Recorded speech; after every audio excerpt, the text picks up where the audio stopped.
haciendo la lectura. Esto se va a encontrar en Abdías. Vamos a empezar ahora sí que un nuevo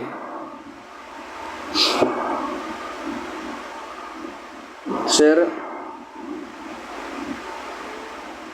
mote dador, o sea, más dador. Bueno, ahí me preguntas al final, ¿va?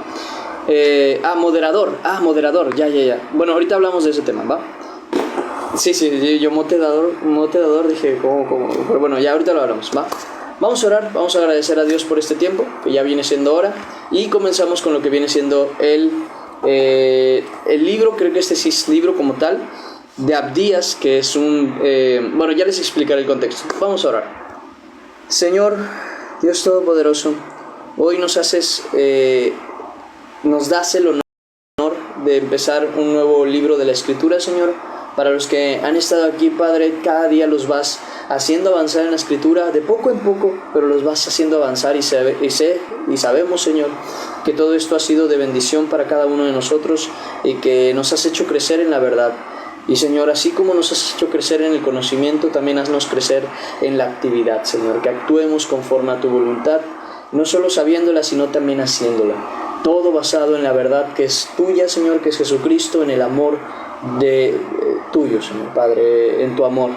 Te lo pedimos, Padre, para hacer tu voluntad. Danos entendimiento, razonamiento y conocimiento, y sobre todas las cosas, danos mucho amor para hacer las cosas que a ti te agradan, para hacer lo que a ti te es agradable. Te lo pedimos y suplicamos en el nombre de Cristo Jesús. Amén y amén. Y ahora sí, esto se encuentra... ¿Qué pasó? Que veo que se reactivaron los comentarios. Esto se encuentra en el libro de Abdías, ¿okay? El libro de Abdías, para el que no lo tiene muy ubicado, se encuentra en los últimos profetas. Ustedes saben que está la Biblia dividida en dos, ¿no? Está dividida en el Antiguo Testamento, o en algunas otras versiones creo que se le llama Antiguo Pacto, y en el Nuevo Testamento, que es el Nuevo Pacto. La Escritura se divide por la historia de Jesucristo, los Evangelios, pues Jesucristo es el que divide entre el Pacto Antiguo, el cierre del mismo, y el Nuevo Pacto, que es en Cristo Jesús.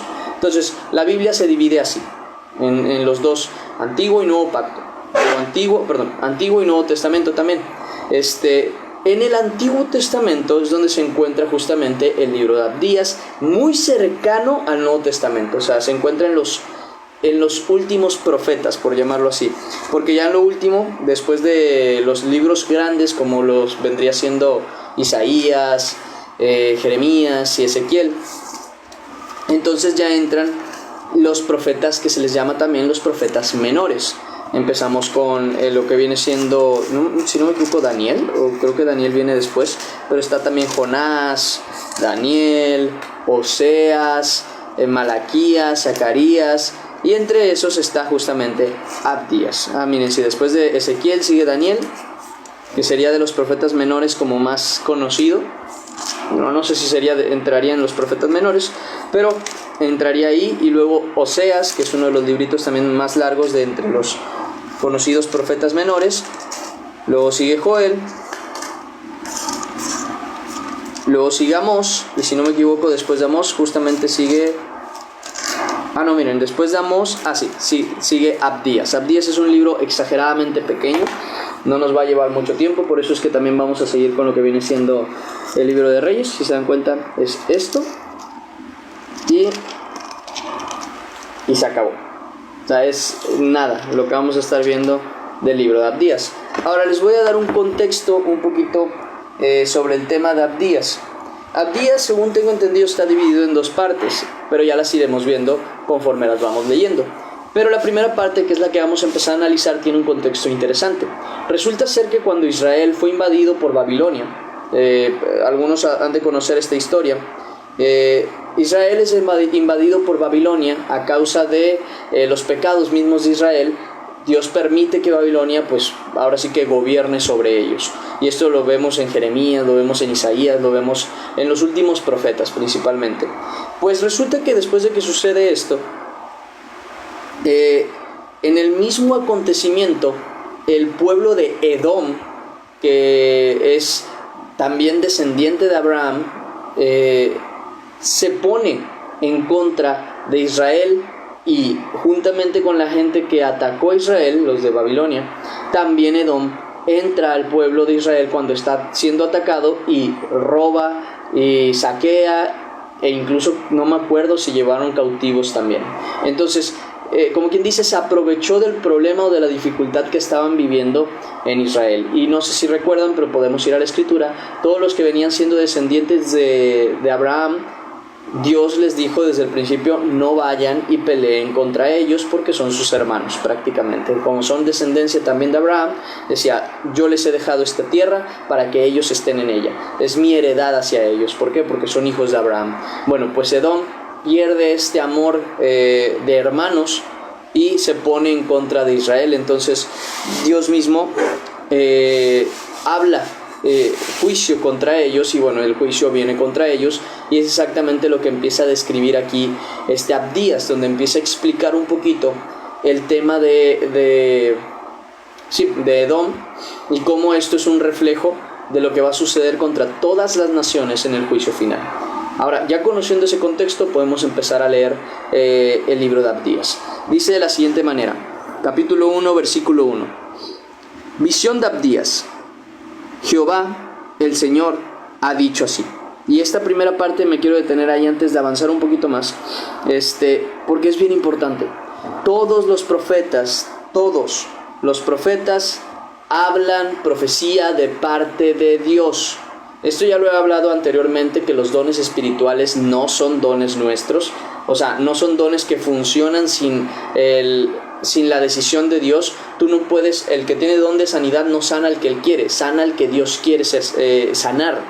A través a veces, por ejemplo, de ciertas características que se necesitan cumplir. Por ejemplo, el que tiene que ser sanado en teoría tendría que tener fe, pero también puede ser sanado por voluntad de Dios para demostrar su poder, entre otras cuestiones. Pero al final de cuentas nada se hace según la voluntad del hombre, sino según la voluntad de Dios. El que profetiza también, de la misma manera, no habla lo que él quiere, sino lo que Dios dice que hable. Por eso mismo es que vemos, por ejemplo, vamos a movernos a algunos textos para ver justamente eso.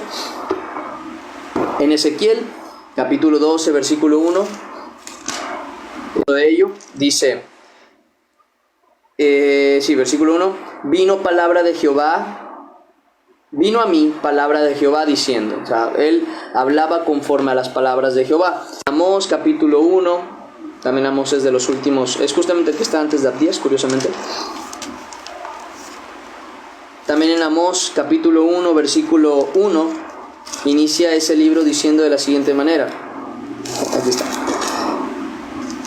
las palabras de Amós, que fue uno de los pastores de Tecoa, dice, en Israel en los días de Usías, rey de Judá, en días de Jeroboam, hijo del rey de Desir. ¿Es el versículo 1? Sí. El versículo 3, perdón. Dice, así ha dicho Jehová. O sea, otra vez es algo que ha dicho Jehová, que ha dicho Dios, que ha dicho el Señor. Ya saben que el término de la palabra Jehová es algo que se ha discutido mucho, pero en realidad es Jehová, el Padre, el Señor, Yahweh, es... prácticamente se define hacia el mismo lado, ¿no? El nombre de Dios, el cual al día de hoy pues desafortunadamente no se conoce. Ya tendría que hablar de ese tema, pero en otro momento. Por eso mismo es que aquí lo llamamos Jehová, ¿no? Porque al final de cuentas es como dice la Reina Valera 1960. En otras versiones dice, así dijo el Señor. Entonces, vemos que Amós también, otro de los profetas, dice... Él fue el que dijo, no yo. Él es el que está hablando a su pueblo. En otro como Miqueas, por ejemplo. Miqueas, si no me equivoco, es el último de los últimos también. Miqueas, aquí está, después justamente de Jonás. Está Abdías, Jonás y Miqueas. En el capítulo 1, versículo 1, palabra de Jehová que vino a Miqueas de Moreset. Y ya tal y tal.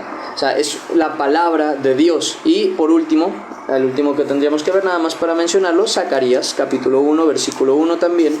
Vemos que este profeta también inicia de la siguiente manera, diciendo, en el octavo mes del año segundo de Darío, vino palabra de Jehová al profeta Zacarías. Todo lo que viene siendo la profecía viene de parte de Dios hacia sus profetas. El profeta no habla por propia cuenta, y eso lo vemos incluso en el libro o en las cartas que estuvimos viendo. No sé si se acuerdan, las cartas de Pablo, de Pedro, donde dice en la segunda carta de Pedro, capítulo 1, versículo 21, Pedro dice: porque nunca, vuelvo a repetir, nunca la profecía fue traída por voluntad humana. O sea, quien tiene el don de profecía y dice: no, es que yo profetizo según lo que quiero profetizar, y si a alguien no le quiero profetizar, no le profetizo, y si a alguien le quiero profetizar, le profetizo, ese profeta no tiene idea de lo que es el don profético, en primer lugar, ni tampoco tiene idea de lo que significa profetizar. Porque aunque podremos ir al concepto de la palabra profetizar, lo que vemos en la Escritura es que el profeta, habla por parte de Dios. Es un vocero, literal, así. Es una persona como si fuera una bocina. El que habla es Dios, pero lo habla a través de él. Esa es la única verdad del profeta. El profeta habla lo que Dios quiere que hable, no más, no menos. Simple y sencillamente habla lo que Dios le manda hablar. Entonces el profeta, los profetas no hablan por cuenta propia. Y como no hablan por cuenta propia, también tenemos conciencia de que lo que dicen tiene que suceder. Por ejemplo, Deuteronomio 18:22. Deuteronomio 18:22. Dios desde antes viene avisando en cómo distinguir a los profetas verdaderos y falsos, porque dice en el versículo 22: si el profeta os hablare en nombre de Jehová y no se cumpliere lo que dijo, ni aconteciere, es palabra que Jehová no ha hablado. Con presunción habló tal profeta. No tengas temor de él. Entonces, ahí definimos una verdad. También hay otro texto, no lo recuerdo en qué parte está, pero sí recuerdo y es importante, que dice que si algún profeta llegare diciéndote que va a suceder algo, o te hablare por medio de señales, pero lo que te dijere es: alejémonos de nuestro Dios, vayamos y adoremos a otros dioses, hagamos cosas desagradables delante de Dios, el tal profeta, dice la Escritura, debe morir. O sea, no estamos hablando solamente de pruebas, porque muchas veces se puede llegar a confundir una cosa, y es que si tiene señal, viene de Dios. Pero muchas veces esa señal, justamente dice el Señor, la permito, ¿para qué? Para probar a mi pueblo. Entonces es bien importante que la señal que da el profeta de Dios es válida para considerarlo un profeta que habló de parte de Dios o no, solamente si lo que está hablando es bueno, si lo que está hablando es necesario para con Dios. Por ejemplo, arrepentimiento, amor, no necesariamente felicidad y abundancia, sino a veces el hecho de volvernos a encaminar delante de Dios. Si esto lo dice tal profeta, incluso si lo dice, ¿no?, de obedezcamos a Dios, hagamos lo que es correcto, tal, no necesita ni siquiera, vamos a decirlo así, una prueba para que tú sepas que lo que está diciendo es bueno y es verdad. Sin embargo, en muchas ocasiones los profetas quieren hablar cosas a futuro.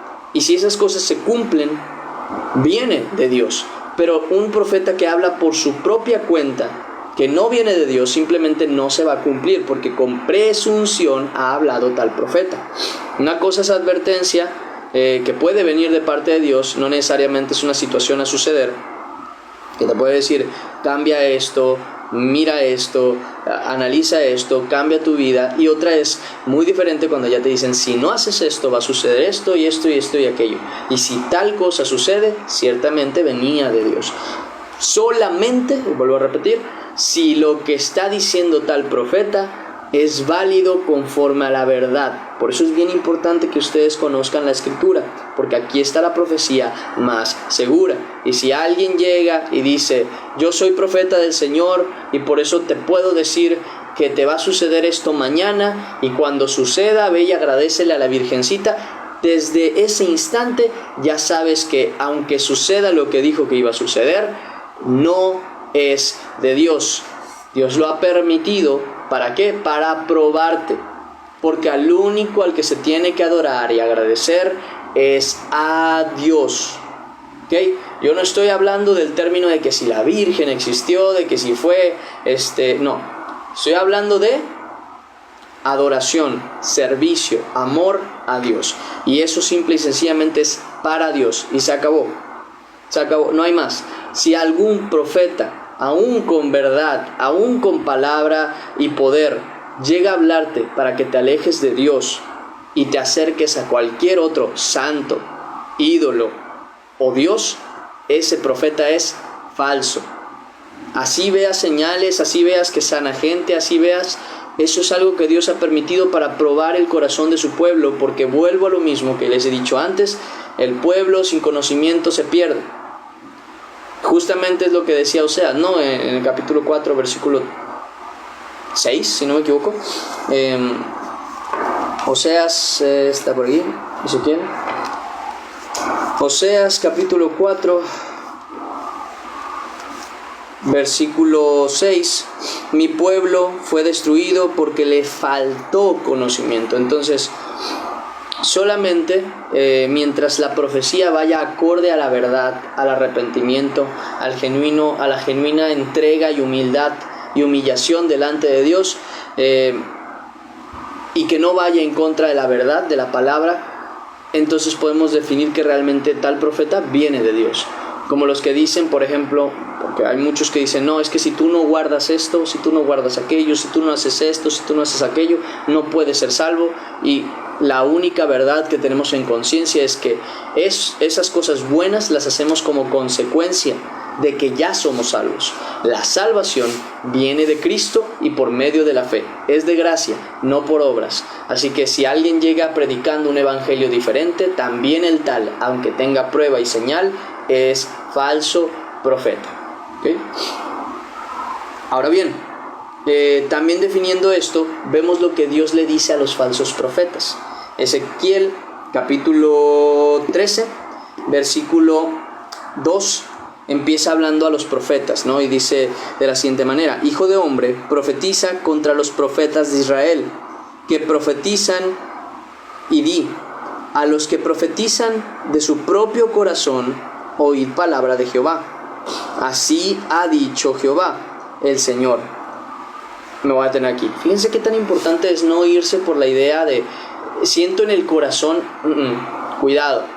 ¿Por qué? Porque aquí dice, profetiza contra los que profetas de Israel que profetizan según su propio corazón. No es una cuestión de sentimientos, ¿ok? El profetizar no es una cuestión de siento que no. Muchas veces puedes decirle a alguien, siento que Dios me está moviendo a decirte esto, ok.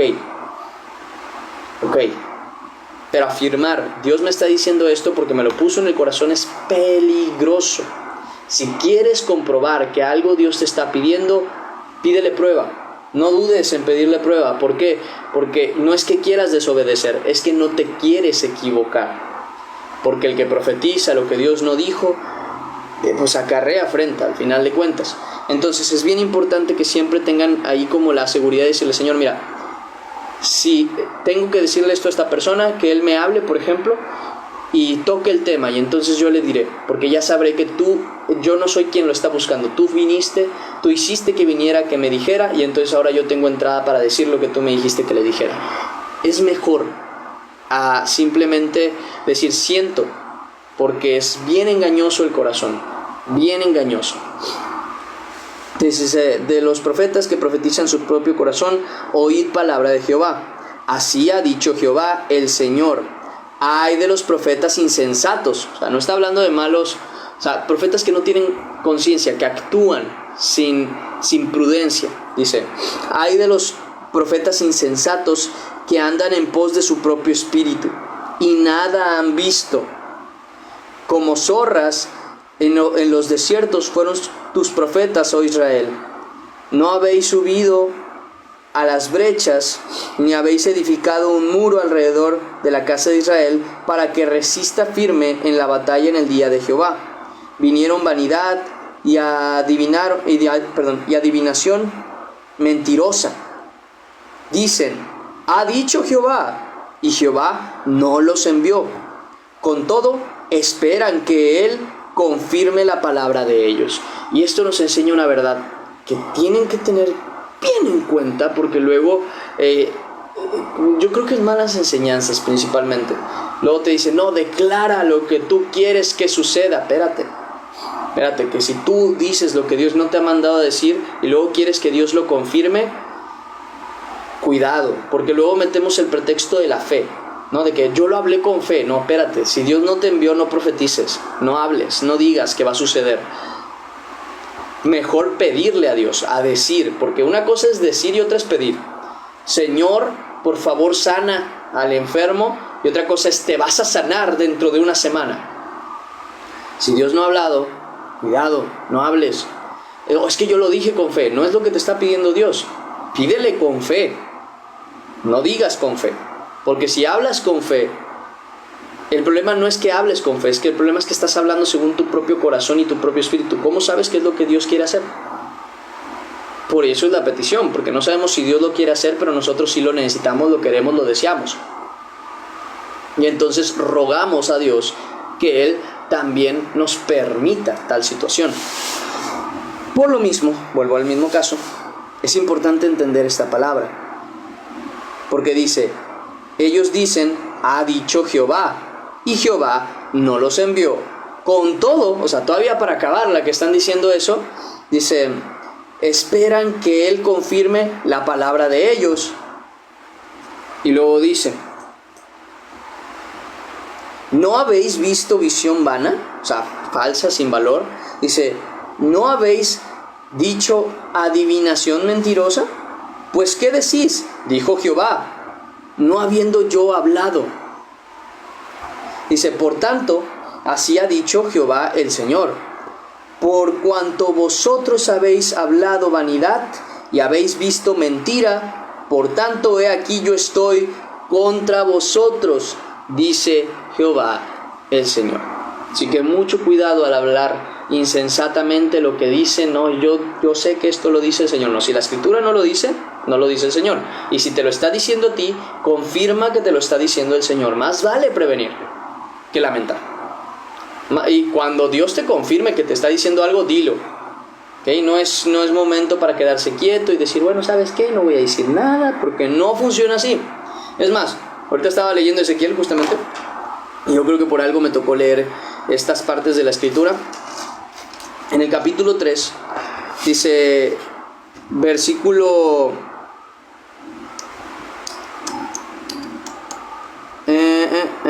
versículo siguiente, versículo 20, si no me equivoco, a ver. Que dice, si el justo se apartara de su justicia y hiciere maldad, y pusiese yo tropiezo delante de él, él morirá, porque tú no le amonestaste, tú no le hablaste lo que se supone es correcto. Y dice más adelante, pero si el justo le amonestares, dice, pero si al justo amonestares para que no peque y no pecare, de cierto vivirá, porque fue amonestado, y tú habrás librado tu alma. El hecho y la importancia de no quedarse callado. Ahora bien, esto también lo vemos en Jeremías. Jeremías capítulo 1, versículo 18, habla también de esta situación. Porque a Jeremías le dice, a ver, permítanme, capítulo 14, capítulo 10, 7, 1, aquí está. Capítulo 1, versículo 18, creo que es el 18, déjenme solo.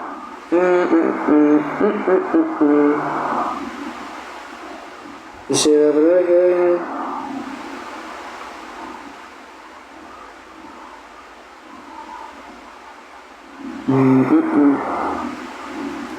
¿Ya causa eso, madre? Eso.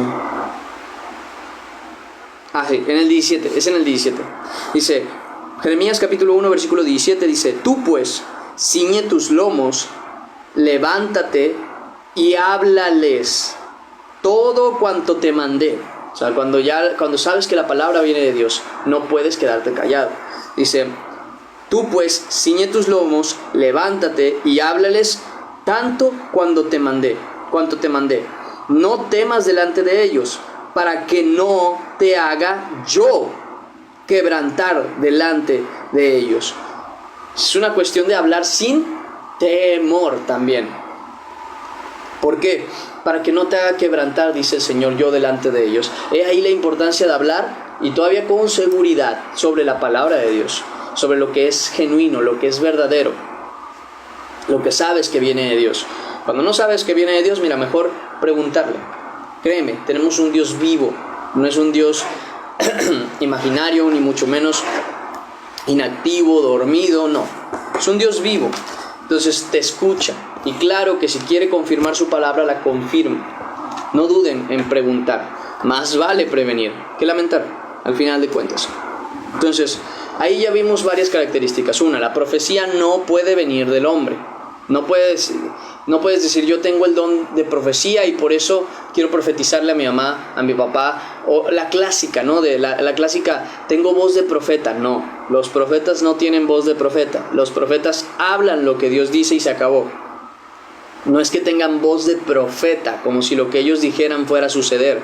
Por lo mismo, les he dicho cientos de veces que no es nuestra palabra la que tiene el poder, sino el poder de Dios es el que da la palabra.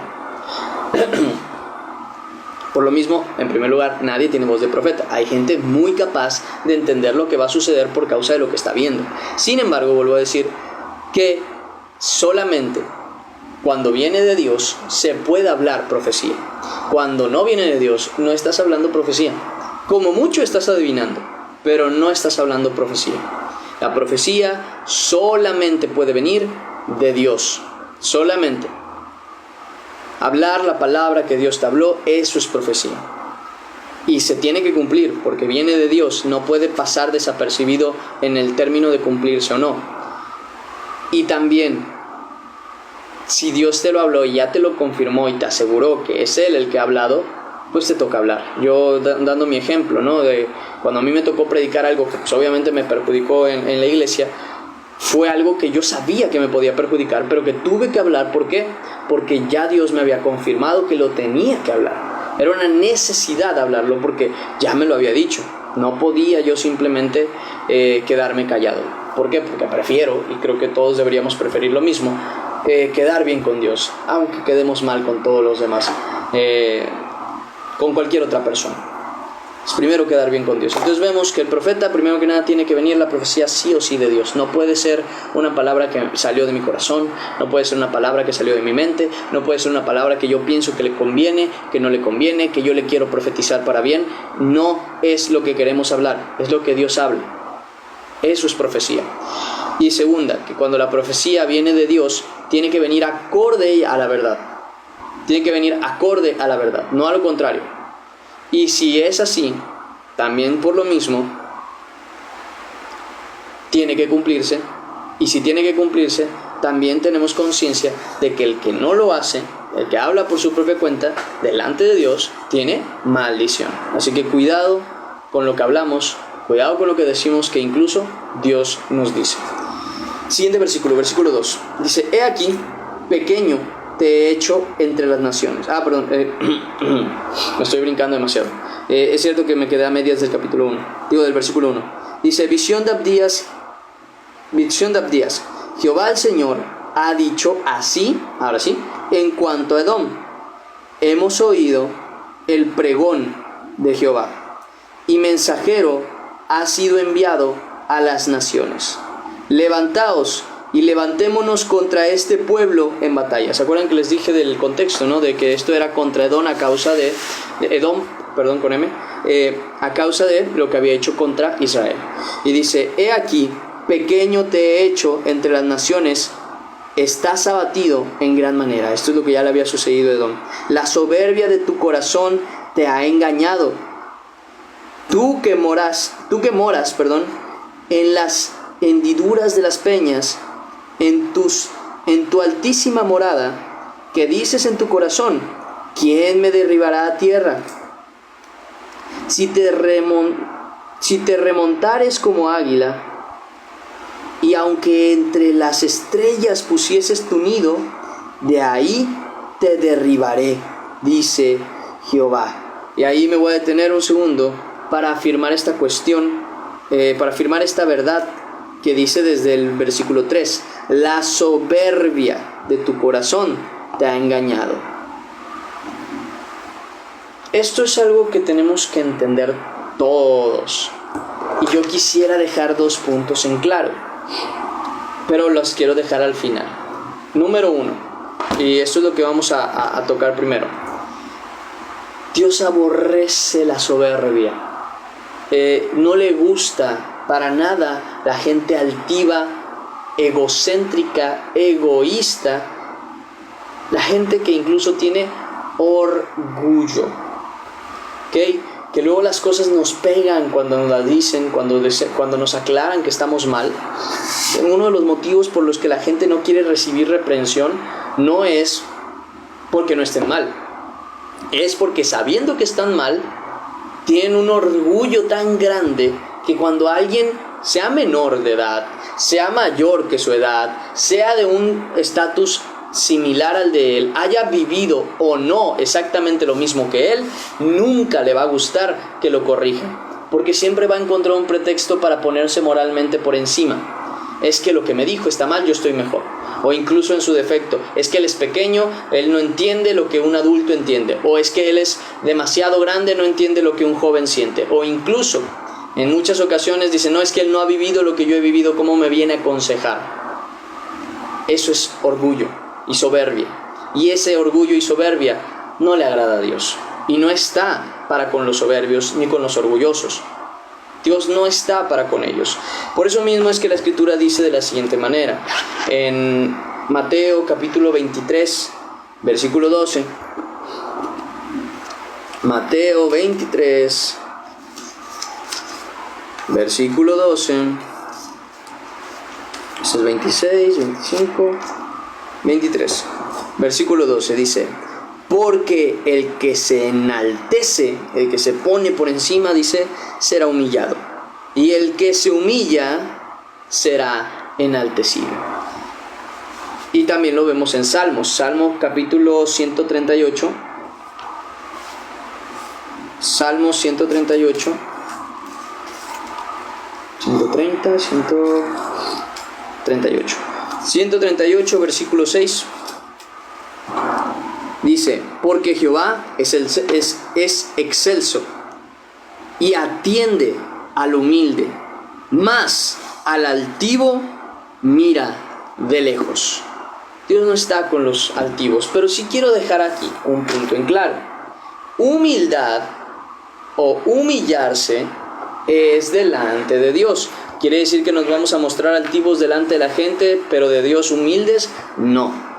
La humildad es una cuestión que se mantiene tanto delante de los hombres como delante de Dios. Pero la humildad no quiere decir no actuar, sino que, es que si vamos a la Escritura incluso se los puedo explicar mejor. Vamos a Filipenses capítulo 4, versículo, creo que es el 4, o es el capítulo 2, versículo 4. Déjenme, se los confirmo. Les voy a enseñar cuál es la humildad que a Dios agrada. Porque luego entran, a mí me ha tocado, por ejemplo, a mí me tocó hablar una cuestión, una verdad, incluso corregir algunas cosas que estaban mal a algunas personas, y llegaron a decirme que no era, porque bueno, a quien se lo llegué a corregir en alguna ocasión fue a mi antiguo pastor. Se lo llegué a comentar de que, oye, esto no está bien, esto no es correcto, es que la Biblia dice. ¿Por qué? Porque Dios ya me había dicho que lo hablara con él.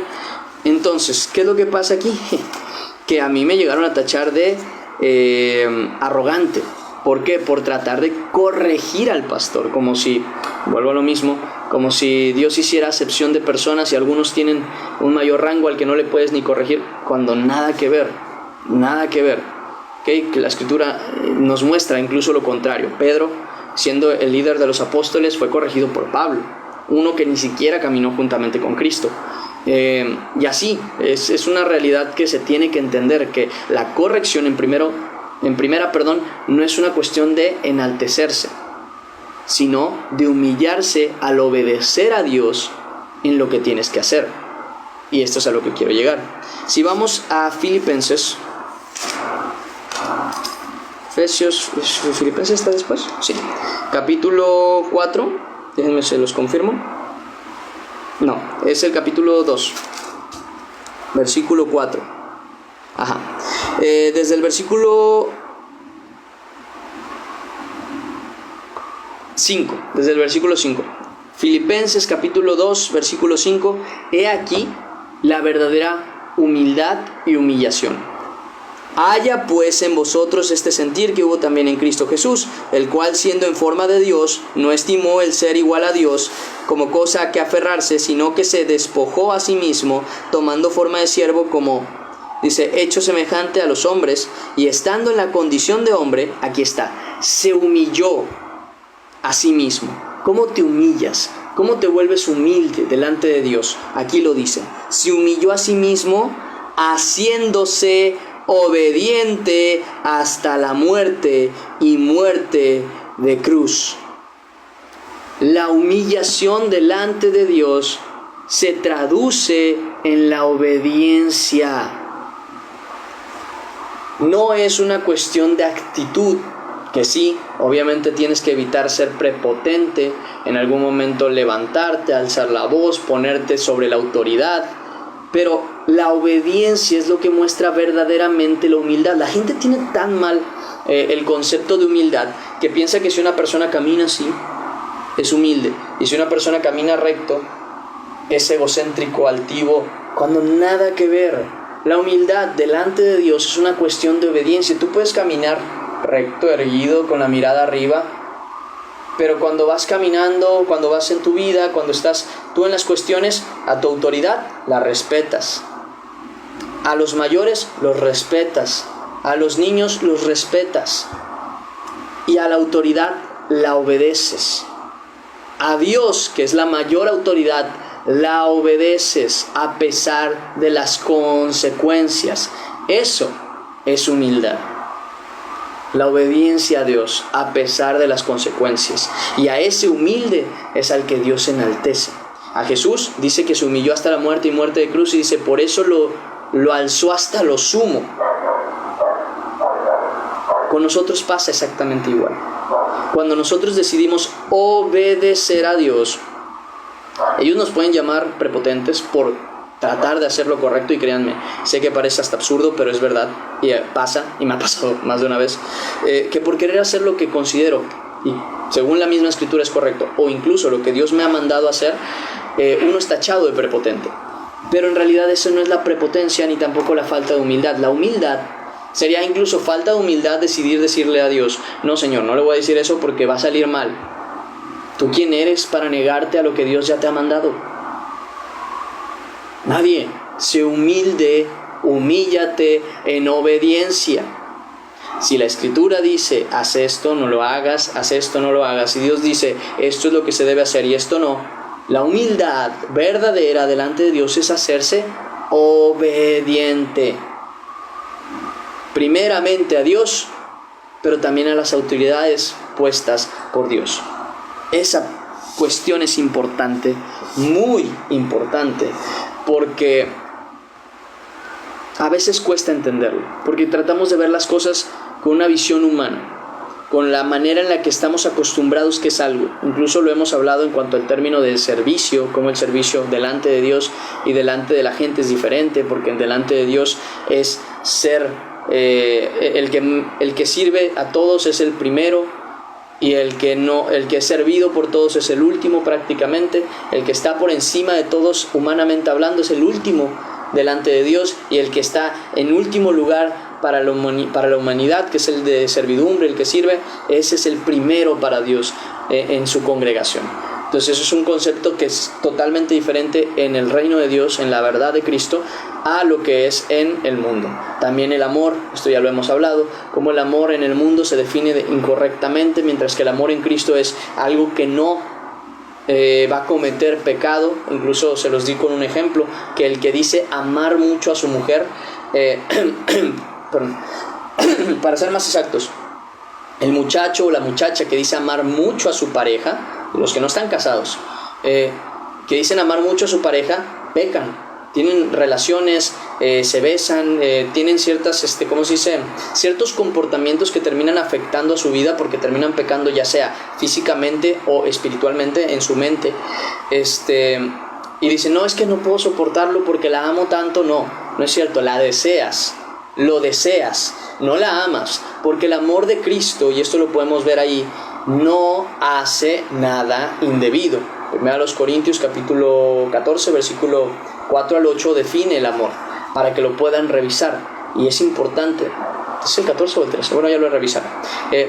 Es importante que definan ahí el amor para que vean que lo que están haciendo no es amor, es deseo, pecado, ilusión. No tiene nada que ver con el amor real, el amor de Cristo, el amor en Cristo incluso. Entonces el concepto del amor en Cristo es diferente, el servicio en Cristo es diferente a lo que es en el mundo, y también la humildad en Cristo es diferente a la idea que el mundo tiene de humildad. El humillarse en Cristo es totalmente diferente a la idea que tiene el mundo de humillación. Porque yo tendría que preguntarles, ¿Jesús era humilde? Sí. Y llamó hipócritas a los fariseos. ¿Jesús era humilde? Sí. Y mandó, y dijo, y puso lo que Dios había decidido poner por encima de lo que otros pensaran. Preguntaría, ¿los profetas fueron humildes? Sí. Y muchos de ellos se vieron en la obligación de hablar firmemente la verdad. Y muchos se creyeron de verdad que ellos estaban siendo arrogantes y prepotentes. Hay un gran ejemplo de ello. Miqueas, si no me equivoco, creo es el que le sucede esto. Cuando está frente al rey, que siempre dice, no, es que él siempre me profetiza para mal, y llega frente al rey y le dicen, oye, pues profetízame lo que tienes que profetizar. Él profetiza que si va a la guerra va a morir, y dice, he visto al Señor que decía, ¿quién va a llevar al rey de Israel a la muerte? Y entonces uno sale y dice, yo seré espíritu de mentira delante de los profetas del rey, y tal y tal. Y entonces llega uno y creo que le da una cachetada, creo que es una cachetada, no recuerdo si era un golpe, según yo era una cachetada, y le dice, ¿de dónde se ha ido el espíritu de Jehová para ir contigo? Arrogancia, ¿no? Le está diciendo, oh, ahora te crees más que yo. Pero ¿qué le dice el profeta? Pues es que no es que sea arrogancia, tú lo verás. ¿Cuándo? Cuando vayas huyendo de casa en casa. No es una cuestión de arrogancia, sino una cuestión de humildad. ¿Por qué? Porque estás siendo obediente a Dios. Ese es el punto de la humillación o de la humildad delante de Dios. Claro, cumple otras características, pero esto según el contexto, porque lo vemos en Jesús, que habla de una historia en donde dice, no vayas y te sientes en los primeros lugares de la fiesta, no sea que llegue uno y te vea y te diga, ¿tú qué haces aquí? Deja lugar a uno que es mayor que tú y vayas con vergüenza a las mesas de atrás. O sea, también ahí es una cuestión de no sentirse que superiores a nadie, pero no tiene que ver con no hablar, tiene que ver con no menospreciar a la gente, ¿okay? Nada tiene que ver con hacer lo que es correcto, nada tiene que ver con decir lo que es correcto. Eso no te quita humildad, al contrario, te la da. ¿Por qué? Porque eres obediente delante de Dios antes que nadie más. Entonces, es una cuestión que ahí me interesaba mucho aclarar, porque sé que luego por conceptos como que la gente lo confunde y dice, no, pero es que si tú les dices que esto es incorrecto, te vas a ver como un arrogante. Está bien, pero yo prefiero ser humilde delante de Dios y arriesgarme a dificultades, a problemas, a cuestionamientos, por decir la verdad, por predicar la verdad, por defender la verdad, y obedecerla, porque no podemos predicar la verdad si no la vivimos, y obedecerla, y ser tachado de malo, porque esa es la acción de humillarse delante de Dios. Y sé que Dios me exaltará llegado su momento, no el hombre, Dios. Entonces, tengamos en conciencia eso para que nunca nos equivoquemos ni con el concepto ni con lo que tenemos que hacer. Porque luego dicen, no, yo soy humilde, por eso no le digo a nadie nada. No, muy probablemente eres cobarde, desobediente, pero humilde, no. Va, siguiente versículo, versículo 5. Dice, si ladrones vinieran a ti, hablándole a Edom, o robadores de noche, ¿cómo ha sido destruido? Entre paréntesis lo dice. ¿No hurtarían lo que les bastase? O si fueran ladrones o robadores, dice, ¿no hurtarían lo que les bastase? Si entraran a ti vendimiadores, ¿no dejarían algún rebusco? cómo fueron escudriñadas las cosas de Esaú, sus tesoros escondidos fueron buscados. Dice, todos tus aliados te han engañado, hasta los confines te hicieron llegar. Los que estaban en paz contigo prevalecieron contra ti. Los que comían tu pan pusieron lazo debajo de ti. No hay en ello entendimiento. O sea, en confiar, incluso porque esa era su confianza, las personas. Edom confió en el mundo, en las naciones, y no confió en Dios. Dice, no haré, dice el Señor, no haré que perezcan en aquel día, dice Jehová, los sabios de Edom y la prudencia del monte de Esaú. Y tus valientes, oh Temán, serán amedrentados, porque todo hombre será cortado del monte de Esaú por el estrago, por la injuria a tu hermano Jacob. O sea, ¿se acuerdan que les dije que era por causa de lo que le había hecho a Israel a causa de ¿cómo se dice? De la invasión de Babilonia a Israel? Bueno, Edom se aprovechó de eso y sucedió lo que sucedió. Pero dice que por la injuria de tu hermano, por lo que hizo, dice, te cubrirá vergüenza y serás cortado para siempre. El día que estando tú delante llevabas extraños, cautivos su ejército, y extraños entraban por sus puertas y echaban suerte sobre Jerusalén, tú también eras como uno de ellos. Y aquí me quiero detener un segundo para volver a la cuestión. No, pero esto se ve más adelante, según yo. Déjenme seguir leyendo y ahorita les explico este tema. Dice, extraños entraban, dice, por sus puertas, Jerusalén, tú también eras como uno de ellos, pues no debiste haber estado mirando en el día de que... Pues no debiste tú haber estado mirando en el día de tu hermano, en el día de su infortunio. No debiste haberte alegrado de los hijos de Judá. Y aquí me detengo un segundo porque hay una parte de la escritura, incluso el título que tenía aquí, yo no sé el que le puse, pero es el que viene aquí. Dice, evita alegrarte ante la desgracia ajena. Hay un versículo en Proverbios que habla de que cuando tu enemigo, aquí eran hermanos prácticamente, era una nación hermana, ¿no? Como lo sería México y, no sé, Guatemala o algunos de los países de acá, de abajo.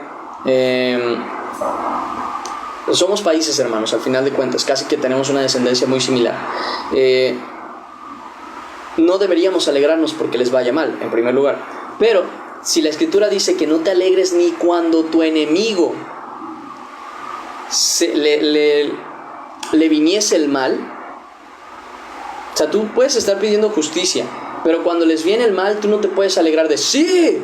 No, sí puedes decir, bueno, gloria a Dios que hizo justicia, pero Señor, ten misericordia de ellos. ¿Por qué? Porque el corazón que es acorde al del Señor no se alegra del mal que le sucede a los demás. Y entre esas cuestiones, más a los que no te han hecho mal.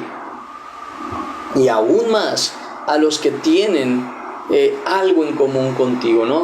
Tu familia, gente que ha vivido problemas similares a los tuyos, cualquier cuestión por el estilo. A Dios no le gusta cuando una persona se alegra del mal de otros. Siguiente parte del versículo dice, infortunio, no debiste haberte alegrado de los hijos de Judá en el día en que se perdieron, ni debiste haberte jactado en el día de la angustia. No debiste haber entrado por la puerta de mi pueblo en el día de su quebrantamiento. No debiste haber mirado su mal en el día de su quebranto, ni haber echado mano de sus bienes en el día de su calamidad. Tampoco debiste haberte parado en las encrucijadas para matar a los que de ellos escapasen, ni debiste haber entregado a los que quedaban en el día de la angustia. Entonces, ahora sí, ya me puedo regresar tranquilamente al versículo 10. Vemos todo lo que hizo Edom. Y por eso mismo es que Jehová le dice, o Yahvé, el Padre le dice, por la injuria de tu hermano, o sea, por lo que le hiciste a tu hermano Jacob, te cubriré de vergüenza y serás cortado para siempre. En otras palabras, yo, el Señor, no nosotros, sino yo vengaré la causa de Israel. Y en nuestro caso, que ahora también ya no somos ajenos a las promesas, sino que somos parte del pueblo de Israel por medio del nacimiento nuevo en Cristo Jesús, Él también será el que pague a los que nos hacen mal. Por tanto, está escrito, Romanos capítulo 12, versículo 19, Romanos 12, Hechos está después de Hechos, antes de Corintios, Romanos capítulo 12, versículo 19, no os venguéis vosotros mismos, amados míos, sino dejad lugar a la ira de Dios, porque escrito está, mía es la venganza, yo pagaré, dice el Señor. Y tenemos un gran ejemplo de esto con David. David tenía la oportunidad y parecía justo que él hiciera pagar a Saúl. No, ¿por qué? Por su pecado, por haberlo tratado de matar, por haberlo perseguido, sin él haber hecho nada. Y estaba en su mano. Y decían los suyos, le decían, Dios ha puesto en tu mano al rey Saúl para destruirlo. Ha puesto en tu mano a tu enemigo. Ha llegado ese día. Pero así como Satanás, aunque te dice cosas que parecen buenas, no lo son. ¿Y qué dijo David? Dice que se estremeció, le dolió la posibilidad siquiera de lastimar a Saúl, a pesar de todo lo que le había hecho, porque para él era un ungido del Señor. Y dice, no, Dios me libre. Y entonces, ¿qué dice? ¿Qué vemos ahí, perdón? Que él dice, le habla a Saúl y le dice, Dios te había puesto en mi mano y aún así no lo he hecho. Muchas veces nos va a pasar así. Tenemos la oportunidad de hacerle mal, que una cosa es hacer lo correcto y otra cosa es hacerle mal a alguien. Nada más quiero aclarar ese punto. Pero cuando tú sabes que puedes hacerle mal a una persona y tomas la oportunidad en tu mano y lo haces, demuestras que no estás teniendo un corazón como el del Señor. Por eso mismo dice, no os venguéis vosotros mismos, aunque Dios les ponga la oportunidad de vengarse, no lo hagan. Imagínense, se los pongo así. Una relación, tienes tú una relación con una persona, esa persona te engaña, te engaña, te engaña, y tú te enojas ya sea contra esa persona o contra la persona con la que te engañó, y luego tú tienes la oportunidad de hacer exactamente lo mismo. No debes hacerlo, porque denotas un mal en tu corazón que no debería estar. También cuando en tu trabajo por alguna razón alguien te hizo algo malo y luego tú ves la oportunidad de devolvérselo, si tú se lo devuelves, sépase que estás yendo en contra del corazón de Dios. Ten conciencia de eso. Si en algún momento estás con tu hermano, con tu papá, con tu mamá, con quien sea, y ves que ellos, te faltan el respeto. Te quitan la comida, por ejemplo, una cosa bien sencilla, es un absurdo, pero es para que me lo entiendan. Vas y dejas algo de comida en el refri, o en el congelador, o un gansito, o unas sabritas, o lo que sea. Y llega tu mamá, llega tu hermano, llega quien sea, y se lo come. Y luego ves que sucede exactamente lo mismo. Tu mamá, tu papá, o quien haya hecho eso, deja algo en el refri, en el congelador, un heladito, lo que ellos querían comer. Y llegas tú y dices, bueno, pues ellos se comieron lo mío, yo tengo derecho a comerme lo suyo. No hagas eso. Es algo tan sencillo, tan simple, tan pequeño, que incluso dirías, ay, pues ¿qué tiene de malo? Bueno, tiene de malo que denotas un corazón que no está yendo conforme al del Señor. Entonces, ¿qué dice el Señor? No os venguéis. ¿Para qué? No os venguéis por vosotros mismos, dice, amados míos, sino dejad lugar a la ira de Dios, porque escrito está, mía es la venganza, yo pagaré, dice el Señor. Así que si tu enemigo quiere tuviere hambre, dale de comer. O sea, si ves que está en una necesidad, ayúdale. Dice, si ves que tu enemigo tiene hambre, dale de comer. Si tuviere sed, dale de beber. Pues haciendo esto, ascuas de fuego amontonarás sobre su cabeza.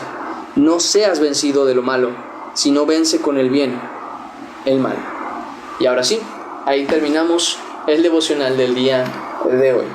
Vamos a orar, vamos a agradecer a Dios por este tiempo y comenzamos ahora sí a mandarles los versículos y todo lo demás. Vamos a orar. Señor Padre, Dios bendito, gracias te damos por la misericordia que tienes de nosotros, Señor, para con nosotros, mostrándonos tu verdad, guiándonos por lo que es correcto, enseñándonos, advirtiéndonos y aconsejándonos. Padre, así como has estado con nosotros hasta el día de hoy, sigue estando, Señor. Cuídanos, guárdanos, resguárdanos en tu amor y permítenos hacer lo que es correcto delante de ti. No desviarnos ni a izquierda ni a derecha. Y bueno, Señor, guárdanos de todo corazón. Te lo pedimos. Que seamos para ti y de ti. En el nombre de Cristo Jesús. Amén y amén. Y ahora sí, terminamos. ¿Cómo están?